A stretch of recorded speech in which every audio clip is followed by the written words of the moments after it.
सभी को नमस्कार। YouTube चैनल एग्ज़ाम शहर में आप सभी का स्वागत है। आपके सामने एक प्रश्न पत्र आ रहा होगा जिसके माध्यम से पढ़ सकते हैं इसमें क्वेश्चन, और उसी टाइप से हम इधर एक्सप्लेन कराएंगे और आप देख सकते हैं इधर जो क्वेश्चन है वो आ रहे हैं और मैं इस प्रश्न पत्र के माध्यम से आपकी स्क्रीन पे आ रहा है। पहला प्रश्न, लिपि चिन्हों के क्रमबद्ध समूह को क्या कहते हैं? लिपि चिन्हों के क्रमबद्ध समूह को क्या कहते हैं? आ है अक्षर, बी में वर्ण है, सी में वर्ण समूह है या फिर वर्णमाला डी में। तो आप बताइएगा लिपि चिन्हों के क्रमबद्ध समूह को क्या कहते हैं? अक्षर, वर्ण, वर्ण समूह या फिर वर्णमाला। तो लिपि चिन्ह के क्रमबद्ध समूह को क्या कहते हैं? लास्ट में उत्तर आएगा डी, वर्णमाला। क्वेश्चन नंबर 2 देखते हैं, कौन सा अमानक वर्ण है? अमानक वर्ण ऑप्शन दिया है, देखना आप। क्वेश्चन नंबर ऑप्शन है खा, धा, झा, भा। क्वेश्चन नंबर 2 के ये ऑप्शन दिए हैं, खा, धा, झा, भा। पूछा गया है अमानक वर्ण। अमानक वर्ण आपको बताना है, तो इसमें पहला ऑप्शन जो है ये अमानक वर्ण माना गया है, यानी कि खा वर्ण को अमानक वर्ण माना गया है। प्रश्न संख्या 3 में देखते हैं, वर्ण किसे कहते हैं? इसमें जो 4 ऑप्शन दिए हैं, पहला है यह भाषा की सबसे बड़ी इकाई होती है, यह भाषा की सबसे छोटी इकाई होती है, इसके खंड हो सकते हैं, या फिर डी इसमें से कोई नहीं। तो आप देख रहे हैं क्वेश्चन नंबर 3 में कि इसके खंड हो सकते हैं और बी में लिखा गया है यह भाषा की सबसे छोटी इकाई होती है। तो तीसरे क्वेश्चन में वर्ण क्या है? वर्ण का मतलब एक अक्षर, वर्ण का मतलब अक्षर। आप देखिए कोई भी वर्ण दिया है, मान लिया खा दिया है, तो इसमें जो दूसरा ऑप्शन है, पहला ऑप्शन देखते हैं यह भाषा की सबसे बड़ी इकाई होती है, दूसरा ऑप्शन है यह भाषा की सबसे छोटी इकाई होती है। तो ये जो दूसरा ऑप्शन इसमें दिया गया है ये छोटी इकाई होती है, यही सही होगा, क्योंकि सबसे छोटी इकाई से शुरुआत होती है शब्द की और फिर वाक्य, पूरा पैराग्राफ। इस हिसाब से हम बोलना और लिखना सीखते हैं। चौथा क्वेश्चन आपकी स्क्रीन पे, लेखन के आधार पर वर्णों की संख्या कितनी होती है? लेखन के आधार पर वर्णों की संख्या कितनी होती है? आप देख रहे हैं ऑप्शन ए में 44 दिया है, बी में 55 है, सी में 48 है और डी में 52 है। तो इसमें कौन सा ऑप्शन सही होगा आप अनुमान लगाइए और कमेंट में लिखिएगा। फिलहाल हम आपको बताते हैं ऑप्शन डी होगा, यानी कि डी का मतलब 52। लेखन के आधार पर वर्णों की संख्या 52 होती है, 52। लेखन के आधार पर वर्णों की संख्या कितनी होती है? 50 होती है, 52।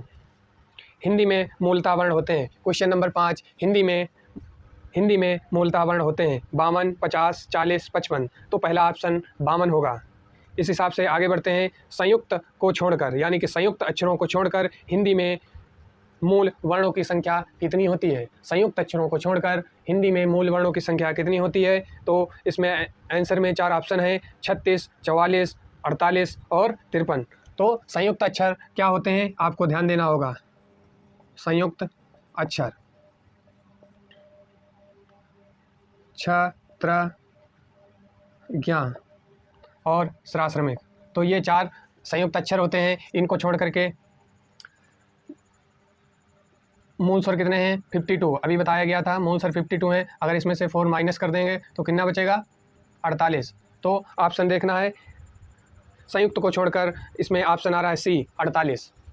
अब चलते हैं आगे क्वेश्चन नंबर 7 पर। हिंदी में व्यंजन वर्णों की संख्या कितनी होती है? हिंदी में व्यंजन वर्णों की संख्या कितनी होती है? ऑप्शन है ए 28, बी 30, सी 32 और डी 35। तो हिंदी में व्यंजन वर्णों की संख्या कितनी होती है? ये ऑप्शन आपको बताना है, 32, 30, 28 या फिर 35। तो व्यंजन जो स्वरों की सहायता से बोले जाते हैं उनको व्यंजन कहते हैं। तो कुल स्वरों की संख्या 11 होती है, इसमें ऑप्शन है 35। तो हिंदी में व्यंजन वर्णों की संख्या 35 होती है, ऑप्शन डी। क्वेश्चन नंबर 8 में देखते हैं, हिंदी में ध्वनियाँ कितने प्रकार की होती हैं? हिंदी में ध्वनियाँ कितने प्रकार की होती हैं। बेहद इंपॉर्टेंट प्रश्न है जो कि किसी न किसी परीक्षा में पूछे जा चुके हैं, इसलिए आप लोग ध्यानपूर्वक पढ़िए और चैनल को सब्सक्राइब करिए, लाइक करिए और शेयर कीजिए। तो क्वेश्चन नंबर 8 में ध्वनियाँ कितने प्रकार की होती हैं? 2, 4, 6, 8। तो ध्वनियाँ 2 प्रकार की होती हैं, युग्मक और संप्रज्ञ। आप लोग ध्यान रखिएगा, हिंदी में ध्वनियाँ 2 प्रकार की होती हैं, युग्मक, संप्रज्ञ। युग्मक और संप्रज्ञ ये 2 प्रकार की ध्वनियाँ बताई गई हैं। आगे देखते हैं क्वेश्चन नंबर 9। क्वेश्चन नंबर 9 में दिया गया है, स्वर कहते हैं, पहले में दिया है जिनका उच्चारण लघु और गुरु में होता है, जिनका उच्चारण बिना अवरोध अथवा बिना बाधा के होता है। सी में जिनका उच्चारण स्वरों की सहायता से होता है, और डी ऑप्शन है जिनका उच्चारण नाक और मुंह से होता है। तो स्वर की परिभाषा जो कि पिछले वीडियो में हमने बताई थी, जिनको बोलने पर बिना किसी अवरोध के, जिनको बोलने पर किसी प्रकार का कोई अवरोध नहीं उत्पन्न होता, उन्हें हम स्वर कहते हैं। तो जो डिफिनीशन है वो मैच कर रही है बी ऑप्शन से, जिनका उच्चारण बिना अवरोध अथवा विघ्न बाधा से होता है। अब आगे चलते हैं क्वेश्चन नंबर 10 पे। हिंदी भाषा में वे कौन सी ध्वनियाँ हैं जो स्वतंत्र रूप से बोली या लिखी जाती हैं, मतलब जिनका उपयोग बिना किसी अवरोध के किया जा सकता है। ये भी आप इसमें आइडिया लगा सकते हैं। तो ऑप्शन के आधार पे टिक करेंगे। पहला है स्वर, दूसरा है व्यंजन, तीसरा वर्ण और चौथा है अक्षर। तो स्वतंत्र रूप से बोली या लिखी जाती हैं वे ध्वनियाँ, हम उनको ऑप्शन ए के अंतर्गत मानेंगे, स्वर। और दूसरा स्वर मानते हैं, पहला ऑप्शन स्वर होगा, पहला ऑप्शन स्वर होगा। और एक क्वेश्चन नया भी है, स्वरों को संस्कृत में क्या कहते हैं? स्वर को संस्कृत में क्या कहते हैं? अच। स्वर को संस्कृत में क्या कहते हैं? अच। यहाँ पे देख लीजिए, स्वर को संस्कृत में अच बोलते हैं। क्वेश्चन नंबर 11, भाषा विज्ञान की दृष्टि से बड़ा ऊ किस प्रकार का स्वर है? भाषा विज्ञान की दृष्टि से बड़ा ऊ किस प्रकार का स्वर है?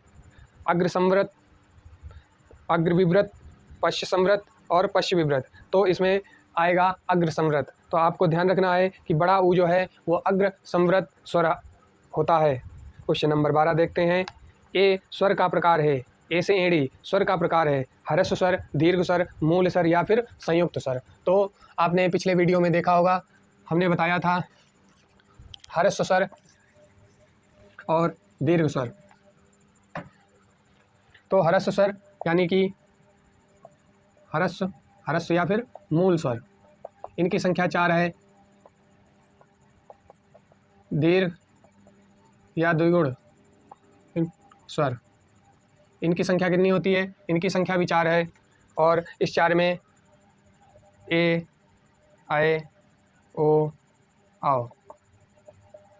तो दीर्घ स्वर में ए आ रहा है, इसलिए ऑप्शन बी बनेगा दीर्घ स्वर। क्वेश्चन नंबर 13 देखना है। हिंदी भाषा में ह्रस्व स्वरों की संख्या कितनी है? 4। हिंदी भाषा में ह्रस्व स्वरों की संख्या कितनी है? 4। ऑप्शन दिया है 11, 4, 3, 2। ये क्वेश्चन यूपी SSSC कनिष्ठ सहायक परीक्षा 2016 में आया गया है। तो ह्रस्व स्वरों की संख्या अभी बताई है कि 4 होती है। आई, ऊ, ऋ। प्लुस स्वर कौन सा है? प्लुस स्वर यानी कि दीर्घ उच्चारण के साथ में इसका प्रयोग किया जाता है। जैसे लिखा है ओम, इस हिसाब से दीर्घ उच्चारण के साथ में जो स्वरों का प्रयोग होता है उन्हें हम प्लुस स्वर बोलते हैं। और इसमें शब्द दिए हैं ए ओम, बी ओम, सी ओम और डी ओम। माँ में हलन दिया है, तो पहला ऑप्शन सही होगा। अब देखते हैं 15 क्वेश्चन। मात्रा के आधार पर स्वर कितने प्रकार के होते हैं? मात्रा के आधार पर स्वर कितने प्रकार के होते हैं? 2 ऑप्शन, दूसरा ऑप्शन 3, तीसरा 4 और पांचवा 5 ऑप्शन। तो इसमें मात्रा के आधार पर स्वरों की संख्या 3 होती है, option number B. Question number 16 जीवा के आधार पर। क्वेश्चन नंबर 16 जीवा के आधार पर स्वर कितने प्रकार के होते हैं? जीवा के आधार पर स्वर कितने प्रकार के होते हैं? ऑप्शन में दिया गया है 2, 3, 4 और 6। तो ऑप्शन बी हो जाएगा। यानी कि मात्रा के आधार पर और जीवा के आधार पर, मात्रा के आधार पर और जीवा के आधार पर स्वरों की संख्या 3 होती है। दीर्घ स्वर जिन्हें द्विगुण स्वर बोलते हैं, और ह्रस्व या मूल स्वर, और तीसरा होगा प्लुत स्वर। क्वेश्चन नंबर 17 देखते हैं। निम्नलिखित में कौन सा अग्रस्वर नहीं है? निम्नलिखित में कौन सा अग्रस्वर नहीं है? ऑप्शन आ, ई, ए, ऐ। तो 4 ऑप्शन में अग्रस्वर नहीं है। अग्रस्वर है ये नहीं पूछा है, अग्रस्वर नहीं है। तो नहीं वाले शब्द आप लोग विशेषकर ध्यान रखिए, क्योंकि जब हम परीक्षा देते हैं तो प्रेशर होता है जिसमें हम नहीं शब्द को पढ़ते ही नहीं हैं और ऑप्शन लगा देते हैं कि जो नहीं शब्द के विपरीत होता है। तो इसमें लिखा है कौन सा अग्रस्वर नहीं है, मतलब आ, ई, ए, ऐ। तो इसमें आ छोटा, ऑप्शन ए बताया गया है छोटा, ये होता है पश्च स्वर। ये पश्च स्वर नहीं, आ होता है मध्य स्वर। तो इसलिए ऑप्शन ए बनेगा कि इसमें अग्रस्वर नहीं है पूछा है। तो अग्रस्वर में ई, ए, ऐ तीनों आएंगे, लेकिन पहला ऑप्शन आ नहीं आएगा, ये मध्य स्वर होता है। आगे चलते हैं क्वेश्चन नंबर 18 पे। हिंदी में स्वरों के कितने प्रकार हैं? हिंदी में स्वरों के कितने प्रकार हैं? 3 प्रकार। ऑप्शन 1, 2, 3, 4। तो ऑप्शन सी हो जाएगा 3 प्रकार। अब आते हैं 19 नंबर। हिंदी वर्णमाला में अंग और आ क्या है? स्वर हैं, व्यंजन हैं, अयोगवाह हैं या संयुक्ताक्षर हैं?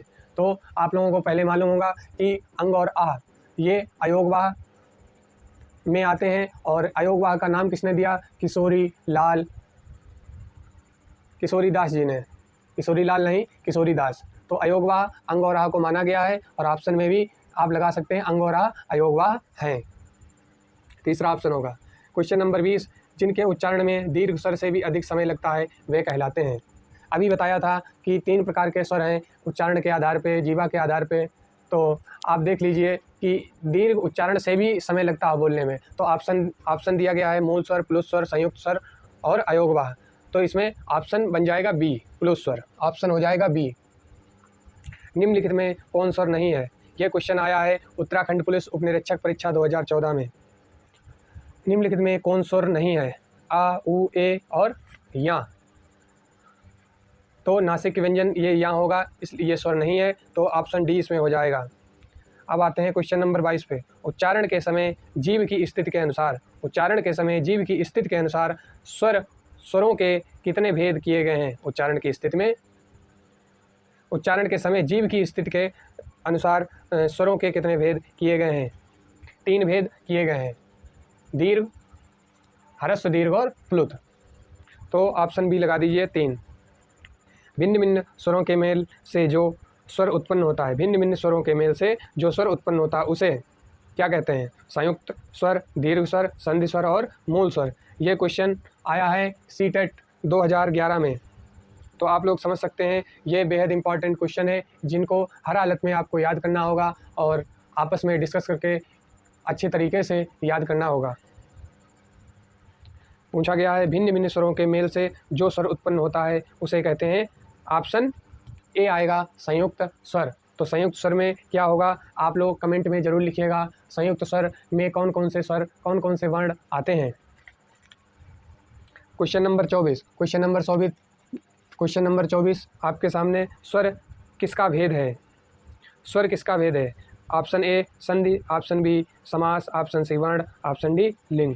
तो स्वर किसका भेद है? स्वर किसका भेद है?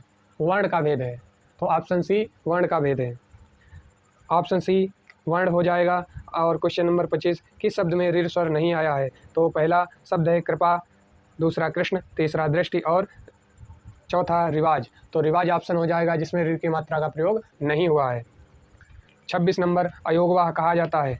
तो नंबर 1 हो जाएगा महाप्राण, नंबर 2 अनुस्वार एवं विसर्ग को, और तीसरा ऑप्शन है संयुक्त व्यंजन को, और चौथा ऑप्शन है अल्पप्राण।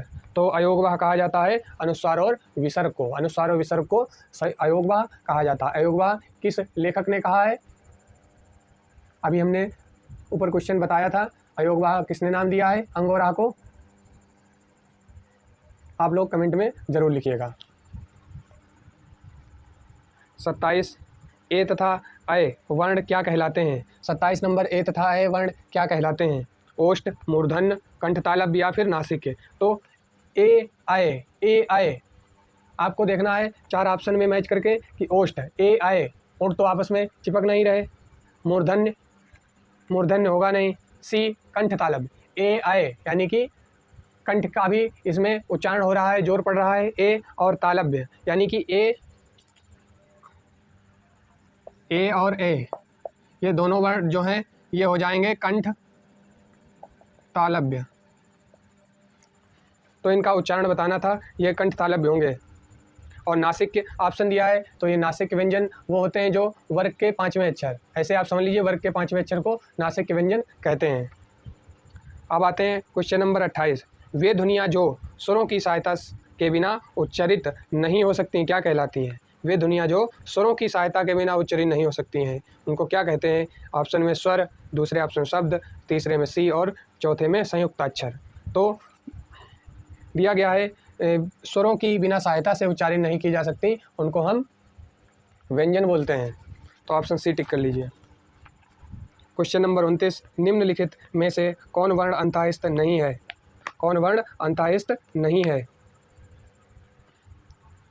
ऑप्शन में देखते हैं या, हा, रा, वा। तो अंतःस्थ में 4 अक्षर आते हैं, या, रा, ला, वा। अब इसमें कौन सा नहीं आ रहा है? ऑप्शन बी देखिए, हा, ये ऊष्म व्यंजन में आता है। सा, सा, सा, हा, ये ऊष्म व्यंजन है, बोलने पे भाप, गर्म भाप निकल रही है। सा, सा, सा, हा। हा का उच्चारण स्थान अगर पूछा जाए तो ये कंठ होगा। Question number 23। उच्चारण स्थान की दृष्टि से कौन सा विकल्प शुद्ध है? उच्चारण स्थान की दृष्टि से कौन सा विकल्प शुद्ध है? सदंत्य, समूर्धन्य, स तालव्य, च कंठ। तो आपको बताना है शुद्ध, पहला ऑप्शन सदंत होगा, दूसरा समूर्धन्य।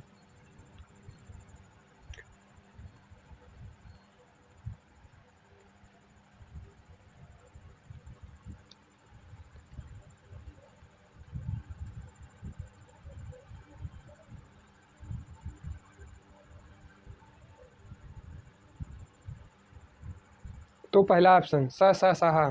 तो 30वें क्वेश्चन में पहला ऑप्शन स जो होगा वो दंत होगा, आप लोग देख सकते हैं। निम्नलिखित में कौन सा कथन अशुद्ध है? अशुद्ध कथन पहचानना है। अगर आपको किसी भी शब्द की, वर्ण की, वाक्य की अगर सही से परिभाषा नहीं आती है तो आप शुद्ध और अशुद्ध को नहीं पहचान सकते। इसलिए व्याकरण हमें क्या सिखाती है? शुद्ध लिखना और सिद्ध बोलना। इसलिए आप हर बात को बिल्कुल सही ढंग से बोलना और लिखना एक अच्छे शिक्षित व्यक्ति की पहचान होती है। इसको आप तभी कायम रख सकते हैं जब आप अच्छे तरीके से व्याकरण का अध्ययन करेंगे। और क्वेश्चन भी यही आया है कि कौन सा कथन अशुद्ध है? पहला कथन दिया है हिंदी में ज्ञा का उच्चारण परंपरा से भिन्न हो गया है। दूसरा ऑप्शन 2 महाप्राण व्यंजनों का उच्चारण एक साथ हो सकता है। तीसरा है विसर्ग कंठ वर्ण है और छा क्षत्रिय संयुक्त व्यंजन है। तो इसमें अशुद्ध वाक्य आपको ढूंढना है, यानी कि अशुद्ध कथन ढूंढना है। तो दूसरा ऑप्शन जो है 2 महाप्राण व्यंजनों का उच्चारण एक साथ हो सकता है, ये बात गलत कही गई है। और आपको बताएं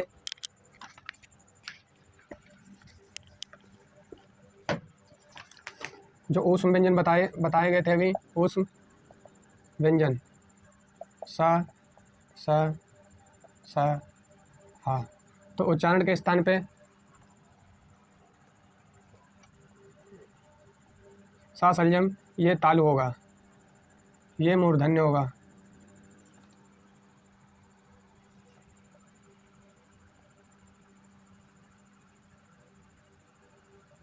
गलत लिख रहा है मूर्धन्य।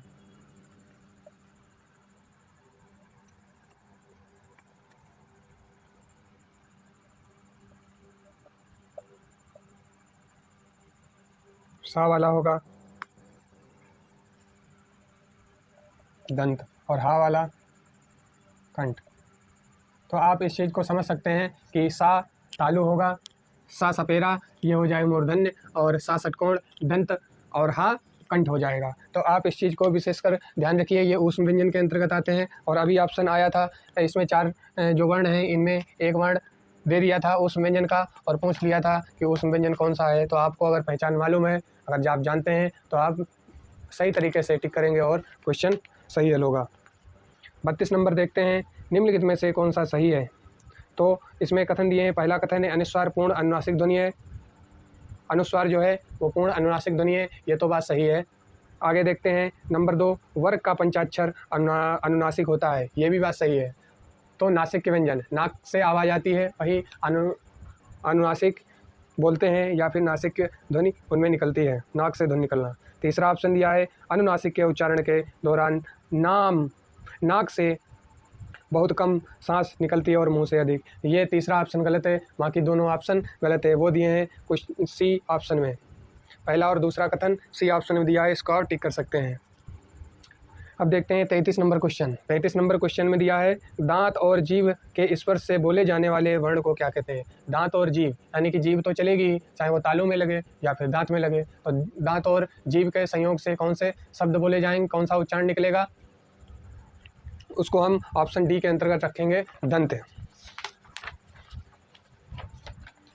अब देखते हैं क्वेश्चन नंबर 34। क्वेश्चन नंबर 34 क्या कह रहा है, निम्नलिखित ध्वनियों की निर्दिष्ट विशेषताओं में कौन सी अशुद्ध है। ध्वनियों की निर्दिष्ट विशेषताओं में कौन सी अशुद्ध है। चा तालव्य महाप्राण, ता अल्पप्राण दंत, मा ओष्ठ सघोष, खा महाप्राण कंठ। तो आपको देखना है, अशुद्ध पूछा गया है और इसमें 3 शुद्ध होती हैं। अगर अशुद्ध पूछा जाएगा तो 3 ऑप्शन शुद्ध होंगे, 1 ऑप्शन शुद्ध होगा। आपको वही चीज़ ध्यान से देखनी है। तो पहला ऑप्शन चा तालव्य और साथ में कामा में महाप्राण दिया गया है, तो ये ऑप्शन गलत होगा।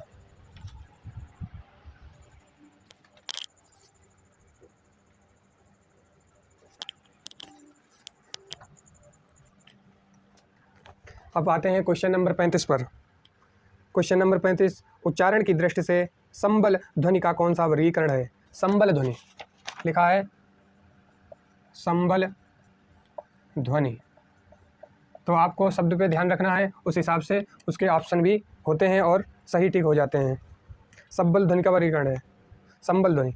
तो पहला ऑप्शन दिया है संपृक्त ध्वनि, युग्मक ध्वनि, संयुक्त ध्वनि और डी द्वित्व ध्वनि। तो इसमें ऑप्शन ए वाला होगा, संपृक्त ध्वनि जो है संबल ध्वनि का वर्गीकरण है। वर्गीकरण को इंग्लिश में क्या बोलते हैं, क्लासिफिकेशन। तो जो बायो में अगर हम बात करें, याद आ गया तो आपको बता रहा हूँ, बायो में अगर ये द्विनाम पद्धति जो किस वैज्ञानिक ने दी थी, द्विनाम पद्धति का वर्गीकरण मतलब नामों का वर्गीकरण किस वैज्ञानिक ने दिया है, यानी कि द्विनाम पद्धति किसने दी है, कैरोलस लीनियस। अब आप आगे देखते हैं, आगे देखिए 36 नंबर, सा षटकोण। ये सा षटकोण, इसमें क्वेश्चन है सा वर्ण क्या है। ऑप्शन दिए हैं, केवल हिंदी शब्दों में, केवल संकर शब्दों में आता है। बी ऑप्शन है केवल अवधी शब्दों में, या फिर केवल संस्कृत शब्दों में आता है। तो आपने अधिकतर देखा होगा कि ये संस्कृत शब्द में ही आता है, मतलब संस्कृत शब्द यानी कि तत्सम शब्द, जैसे कष्ट, दुष्ट, और भी हैं षडमुख, षडानन, इस टाइप से अष्टमुख, अष्टभुजा। तो ये सब तत्सम शब्दों अर्थात संस्कृत शब्द में केवल संस्कृत शब्दों में ही आता है। तो ऑप्शन डी हो जाएगा। 37 नंबर में, न वर्ण का उच्चारण स्थान। न वर्ण का उच्चारण स्थान आपको मालूम है, ता था दा धा ना, दंत और नासिका। तो ऑप्शन डी देख लीजिए, ऑप्शन डी टिक करिए, दंत और नासिका, यानी कि ना और दांत दोनों का इसमें प्रयोग हो रहा है। क्वेश्चन 38, च छ ज झ व, च छ ज झ यहाँ का उच्चारण स्थान होता है। ये क्वेश्चन आया है यूपी SSC कनिष्ठ सहायक परीक्षा 2016।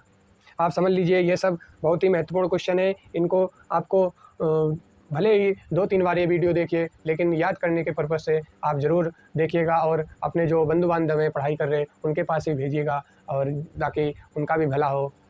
क्योंकि आप जब भला सोचेंगे तभी भला करने का एक मन बनेगा और समाज में भलाई होगी, जिससे विश्वास बढ़ेगा और समाज उज्जवल भविष्य की तरफ जाएगा। क्वेश्चन था 48, तो इसमें उच्चारण स्थान पूछा गया है चाचा जाजा यहाँ का। तो ऑप्शन सी डायरेक्ट देखिएगा, तालु से, यानी कि तालु से। स्पर्श संघर्षी व्यंजन भी इनको कहते हैं। चा छा जा झा यहाँ को स्पर्श संघर्षी, ये तालु से संबंधित होते हैं। अब आते हैं 39 नंबर। प्रत्येक वर्ग का दूसरा और चौथा वर्ण क्या कहलाता है? आपने परिभाषा में देखा हो, प्रत्येक वर्ग का दूसरा और चौथा वर्ण क्या कहलाता है? पहला ऑप्शन क्या है? महाप्राण।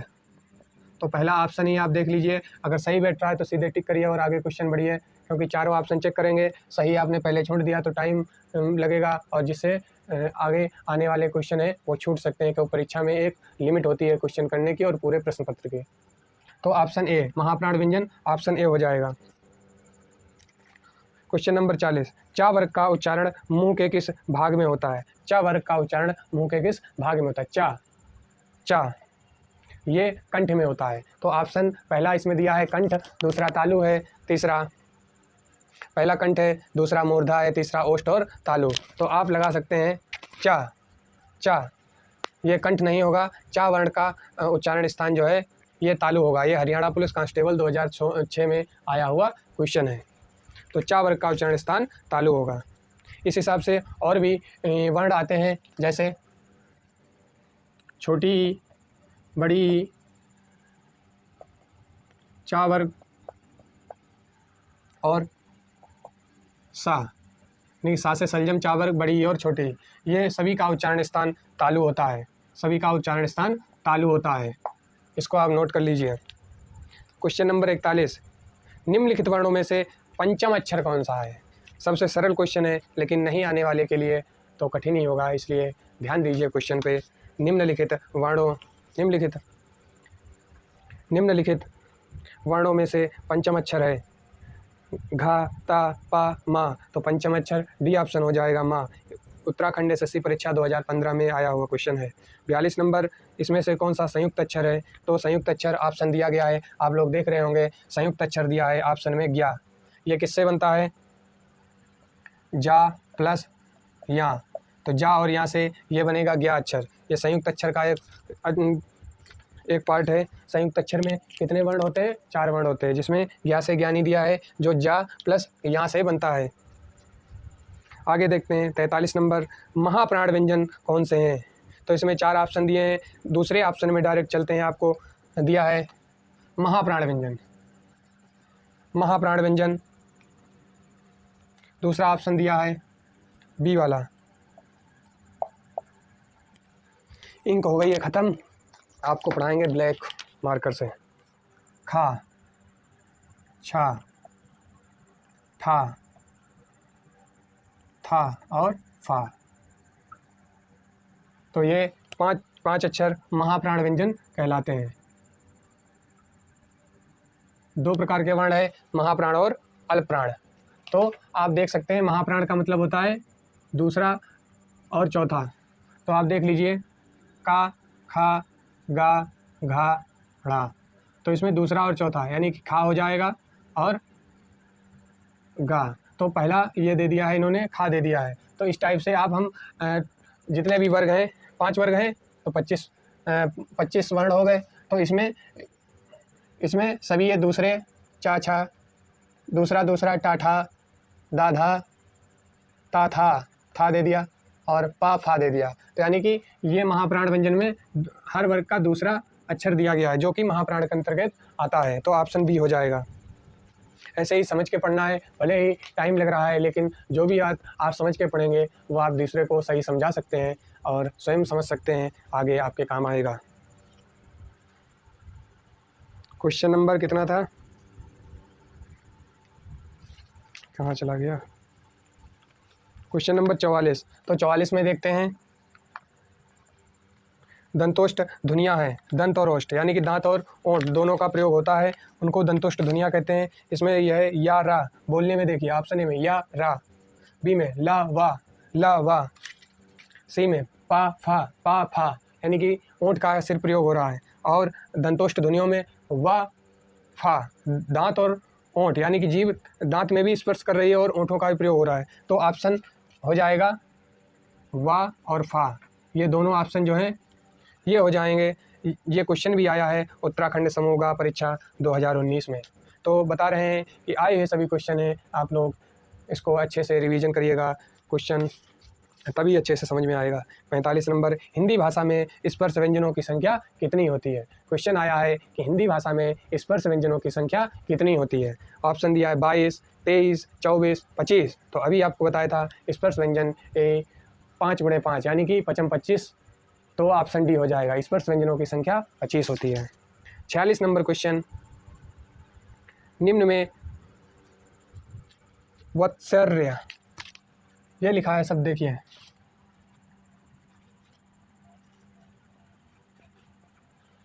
व्यंजन, ये व्यंजन आपने पहली बार ही जहाँ तक है सुना होगा। इसमें दिया है कौन सा व्यंजन है। 46 नंबर क्वेश्चन देखिए, पहला ऑप्शन ना, दूसरा ता, तीसरा सा और चौथा हा। तो इसमें ऑप्शन के आधार पे टिक लगाएंगे। क्वेश्चन ऑप्शन ए आ जाएगा, यानी कि जो भी ऑप्शन दिए उनमें जो ना शब्द है पहला ऑप्शन, इसी को ही हम टिक करेंगे। अब आते हैं दूसरे क्वेश्चन पर। 47 नंबर क्वेश्चन आप देखिए, स्क्रीन पे आ रहा है। स्वर रहित रा का प्रयोग, स्वर रहित रा का प्रयोग हुआ है। ये क्वेश्चन आया है आरपीएससी पुलिस सब कांस्टेबल 2011 में। तो ट्रक लिखा गया है, बी में लिखा गया पुनर्निर्माण, और सी में लिखा है त्राटक, और डी में लिखा है शत्रु। तो इसमें पूछा गया स्वर रहित, यानी कि जिसमें स्वर ना आया, जैसे री से ऋषि, मूल या हर्ष स्वर में ऋ भी आता है। तो इसलिए क्वेश्चन आपको समझना पड़ेगा कि स्वर रहित रा किस में प्रयोग हुआ है। तो ऑप्शन बी दिया गया है। ऑप्शन बी क्या दिया है?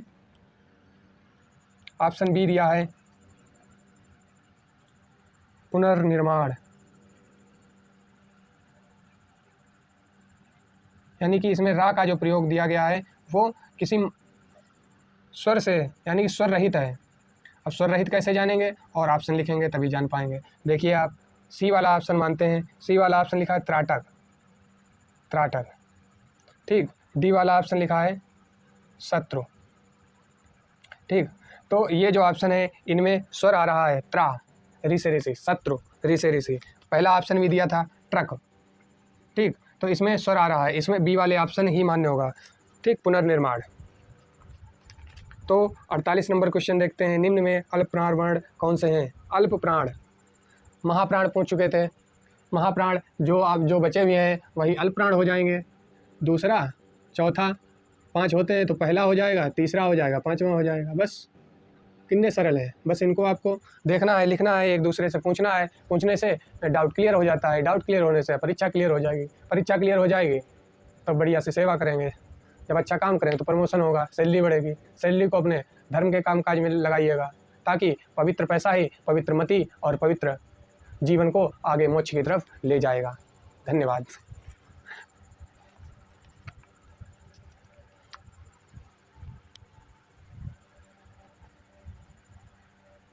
क्वेश्चन आता है, हाँ क्वेश्चन था अल्प प्राण वर्ण कौन सा है। तो 1, 3, 5। तो ऑप्शन इसमें बताना भूल गए थे। पहला ऑप्शन है छोटा बड़ा, दूसरा है का गा, तीसरा या धा, और चौथा है फा बा। तो इसमें आ जाएगा दूसरा का और गा, यानी कि का और गा, यानी कि पहला आ रहा, तीसरा आ रहा। अगर 5वें की बात करें तो आ जाएगा डा, का खा डाढ़ा अड़ा। तो ये हो जाएंगे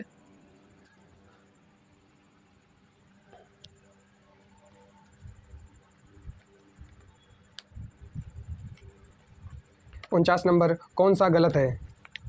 इसमें पूछा है धा सघोष महाप्राण,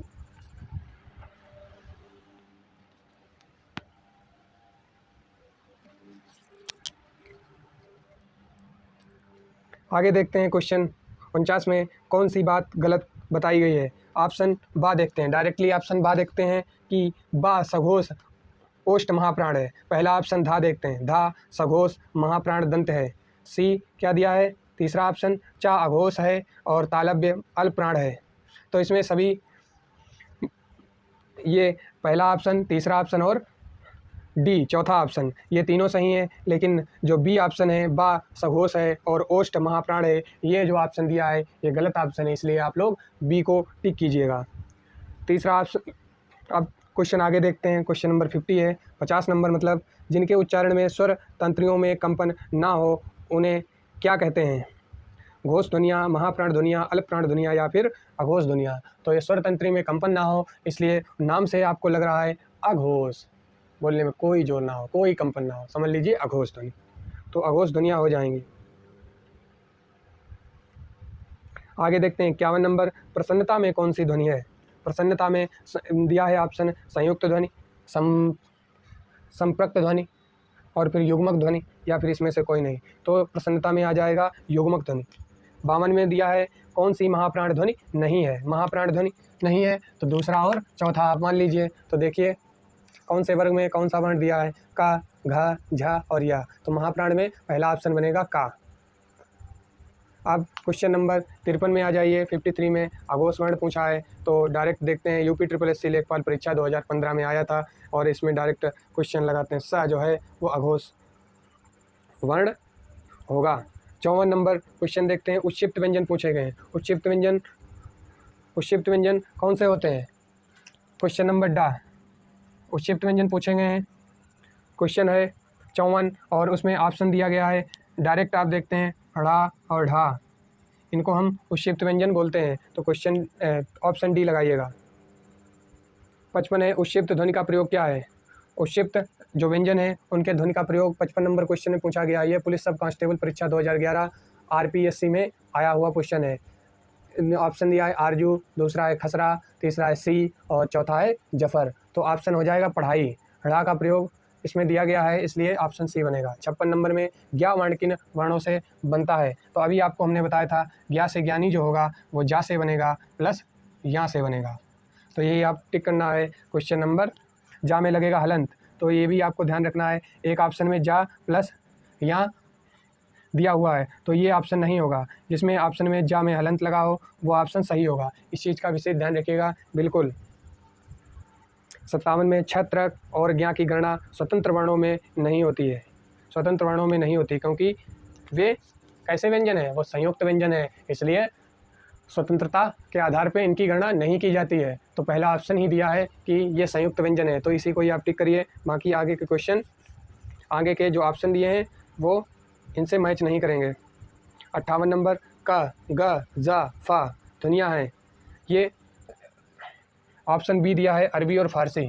अरबी फारसी ध्वनियों में का, ख, ग, ज, फा इस टाइप से बिंदी लग जाती है, तो ये अरबी फारसी ध्वनियाँ हो जाती हैं। तो ऑप्शन बी लगा लीजिए। फा व्यंजन है, फा। बहुत सारा लिख गया भाई। Question number 59। क्वेश्चन नंबर 59 दिया है अरबी फारसी की तरीके से बिंदी लगा दी गई, इसकी ध्वनि पूछी गई है। तो इसमें आंसर में क्या लिखना है? आंसर में पहली बात तो ये आ जाएगा। पहला ऑप्शन आप देखिए उसमें दिया हुआ है, ठीक। दूसरा ऑप्शन दिया है दंतोष्ठ, ठीक। तीसरा दिया है महाप्राण। तीसरा क्या दिया है? महाप्राण। दूसरा है दंतोष्ठ, पहला है ऊष्म। तो आप लोग जान रहे होंगे ऊष्म तो होगा नहीं, दंतोष्ठ या फिर महाप्राण, इनमें देखते हैं। और चौथा ऑप्शन दिया है सभी। तो आप लोग देखिएगा ये ऑप्शन आएगा महाप्राण वाला। जब ये फ की ध्वनि पूछी जाए तो ये महाप्राण में होगी, लेकिन वाह कामा फा, वाह जो अक्षर होता है, वाह जो वर्ण है वो दंतोष्ठ होता है, लेकिन फा को भी हम दंतोष्ठ में ही मानते हैं। तो इसको आप ध्यान रखिएगा।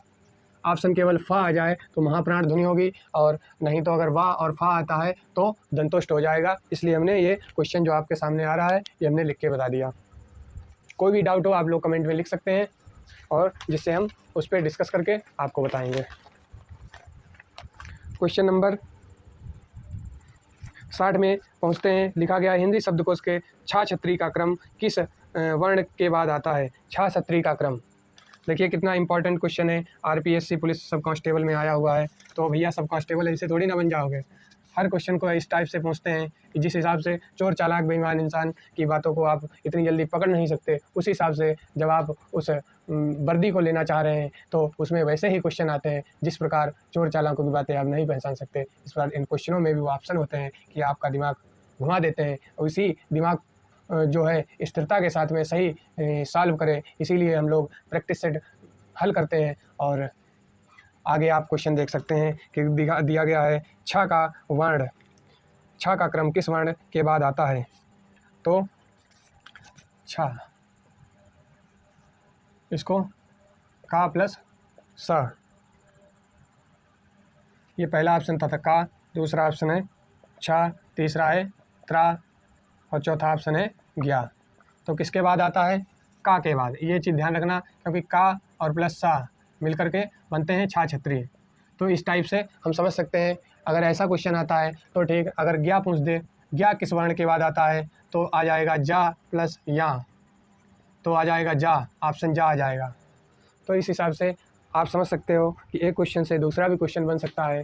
तो आप दूसरे क्वेश्चन को भी ध्यान में रख के आप पहले क्वेश्चन को हल करें। अब आते हैं, लास्ट क्वेश्चन है 61, आपके सामने स्क्रीन पे आ रहा है। अगर कोई समस्या स्क्रीन पे देखने में हो रही है तो आप कमेंट बॉक्स में लिख सकते हैं, अन्यथा आप साथ में पढ़िएगा। जो चीज़ एक्सप्लेन करने वाली थी वो आपके सामने हमने एक्सप्लेन की। और फिर से मैं एक बार बोलूँगा कि जो भी डाउट है उसको कमेंट में लिखिए। दूसरी बात, चैनल को जो भी पढ़ने वाले लोग हैं, जो भी ग्रुप्स हैं, उनके पास सेंड कीजिए ताकि वो लोग सब्सक्राइब करें। और आपका भी फ़र्ज़ बनता है कि सब्सक्राइब करिए, ताकि जो भी नोटिफिकेशन है, जो भी इम्पॉर्टेंट चीज़ें हैं वो आप तक पहुँचे, जिससे आप परीक्षा क्वालिफाई करें। यही हमारी मनोकामना है, हमारी इच्छा है कि हम सब लोग आगे महान सेवक बने इस देश के, और भारत देश को विश्व गुरु के पद पर।